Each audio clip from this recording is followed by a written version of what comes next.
I basically got this thing for 160 bucks, which is the deal of a century in my opinion for a truck, a Ford Ranger 1996 manual that runs and drives. Obviously it's, you know, cosmetically kind of fucked and mechanically needs some work, but deal of a century as far as I'm concerned, and it's in relatively good shape. Obviously for a 96, this thing's pretty old. It's not perfect, but interior needs to get cleaned up and stuff, obviously.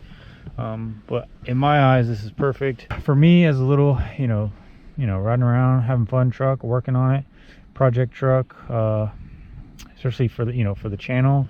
I can learn tons of different things, like